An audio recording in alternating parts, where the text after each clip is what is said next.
महाराष्ट्र राज्याचे माजी मंत्री, विधान परिषदेचे काँग्रेस पक्षाचे गटनेते आमदार सतेज उर्फ बंटी डी पाटील आपणास उदंड आयुष्याच्या अनंत शुभेच्छा. शुभेच्छुक सचिनदादा घोरपडे, माजी संचालक कोल्हापूर शेती बाजार उत्पन्न समिती, समन्वयक राष्ट्रीय काँग्रेस पक्ष राधानगरी विधानसभा, सौ वैशाली सचिनदादा घोरपडे, माजी सभापती पंचायत समिती भुदरगड, जिल्हा कोल्हापूर.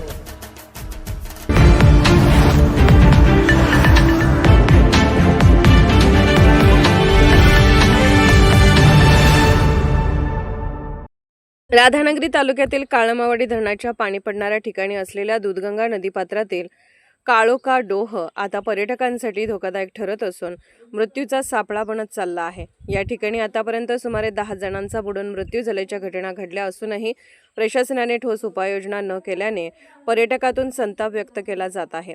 हा डोह अंदाजे 40 ते 50 फूट खोल असल्याने त्यातील पाण्याची खोली सहज लक्षात येत नाही. विशेषतः सध्या शाळांना सुट्टी लागल्यामुळे अनेक पालक आपल्या मुलांसह येथे भेट देत आहेत. त्यामुळे धोका आणखीन वाढला आहे. दरम्यान परिसरातील निसर्गरम्य वातावरणामुळे येथे दररोज मोठ्या संख्येने पर्यटक येत असतात.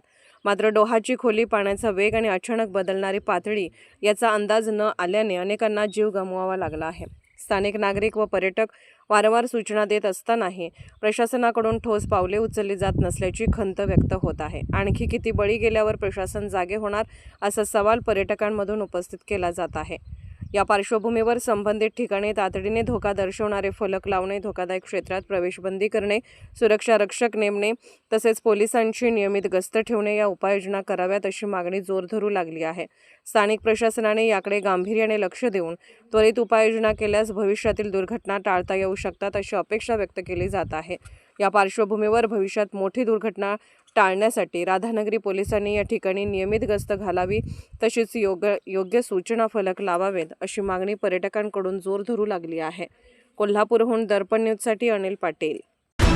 निर्भीड बेधडक बातमीसाठी दर्पण न्यूज चॅनलला लाईक करा, शेअर करा, सबस्क्राईब करा. मुख्य संपादक अभिजित रांजणे, दर्पण न्यूज.